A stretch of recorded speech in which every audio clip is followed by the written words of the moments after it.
फालिज के बाद quadricep muscles की स्ट्रेंथनिंग के साथ साथ हमें उसकी एक्टिवेशन पर भी फोकस करना होता है। Welcome to our YouTube channel. देखिए, क्वाड्रिसेप मसल वो मसल हैं जिन्होंने हमें बैठ के उठाना, हम जब बैठते हैं, जब हम उठते हैं तो वो हमारे क्वाड्रिसेप मसल काम करते हैं। जब हम चलते हैं तो हमारे क्वाड्रिसेप मसल ही हमें आगे की तरफ लेकर चलते हैं। तो उन मसल्स के अंदर एक तो ताकत होती है, एक उनकी मसल टोन होनी भी बहुत ज़रूरी है। हमारे पास जो पेशेंट हैं, इनकी हम मसल स्ट्रेंथनिंग पे तो वर्क कर रहे हैं, साथ साथ मसल टोन को भी बेहतर करना चाह रहे हैं। उसके लिए क्या है कि हमने इनको कहा कि आप इस तरह से बॉल को किक करें। इससे क्या होगा कि इनकी मूवमेंट्स में जो है वो तेज़ी आएगी। बेसिकली जब ये चलते थे तो इनका पाँव अंदर मुड़ जाता था और ये सीधा नहीं होता था। अब आहिस्ता आहिस्ता जैसे जैसे ये चल रहे हैं तो अब जो है वो पाँव कम मुड़ता है। जो मसल इनका अंदर से टाइट हुआ हुआ था वो अब रिलैक्स हुआ है। उसके बाद हमने जो है वो इनकी अब थोड़ी सी ज़रा मसल टोन पे वर्क करना है, क्योंकि मसल टोन वो होती है कि आपका मसल कितनी तेज़ी से काम कर रहा है।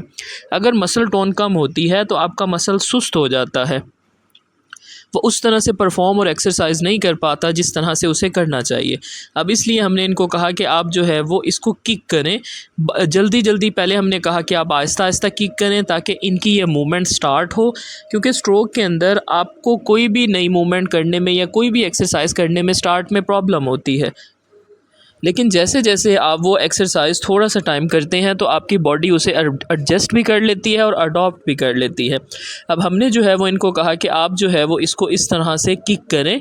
इससे क्या है कि एक तो इनका स्टैंडिंग बैलेंस बेहतर होगा, यानी कि एक जो टांग पर एक वज़न आ रहा है वो बेहतर होगा। दूसरा क्या है कि इनकी कोऑर्डिनेशन और इनकी जो खड़े होकर चीज़ों को करना और मतलब कि अपने आप को भी संभालना वो बेहतर होगा। सो इसको करवाने के लिए हमने जो है वो इनको बॉल के साथ किक करने का कहा। आप भी इस तरह से कोई चीज़ अपने सामने, कोई फुटबॉल या कोई चीज़ रख कर उसको किक करें। इससे क्या होगा कि आपका क्वाड्रिसेप मसल एक्टिवेट होगा। जितना अच्छा वो एक्टिवेट होगा उतना अच्छा आप जो है वो चल सकेंगे, उठ बैठ सकेंगे और अपनी मूवमेंट्स कर सकेंगे। सो ये एक्सरसाइज एक बहुत अच्छी एक्सरसाइज है। इसको किकिंग जो है वो हम क्वाड्रिसेप से करवाना कहते हैं। इसमें क्या है कि आपका एक तो फुट की, टांग की, हिप की, सारे मसल्स की एक्टिवेशन होगी, वो एक्टिव होंगे, साथ में उनकी स्ट्रेंथनिंग होगी।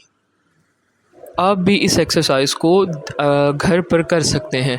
इससे क्या होगा कि आपकी एक तो टांग का कंट्रोल बेहतर होगा, टांग में फुर्ती आएगी, जो उसकी कमज़ोरी हुई हुई है वो बेहतर होगी।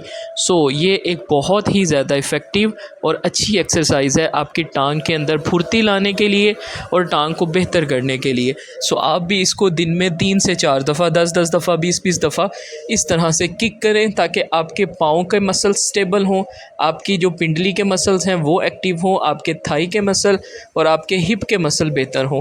आप जितना जितना ज़्यादा इसको किक करेंगे उस तरह से आपकी जो है वो स्ट्रेंथ भी बनेगी, आपका बैलेंस भी बनेगा और आपके मसल्स एक्टिव भी होंगे। क्योंकि जब मसल्स एक्टिव नहीं होते तो तब वो सुस्त होते हैं, आपको चलने में, पाँव को उठाकर रखने में प्रॉब्लम होती है। सो ये एक्सरसाइज करने से आपकी वो प्रॉब्लम भी ठीक होगी, आपके पट्टे भी एक्टिव होंगे और आप बेहतर होंगे। Thank you so much for watching.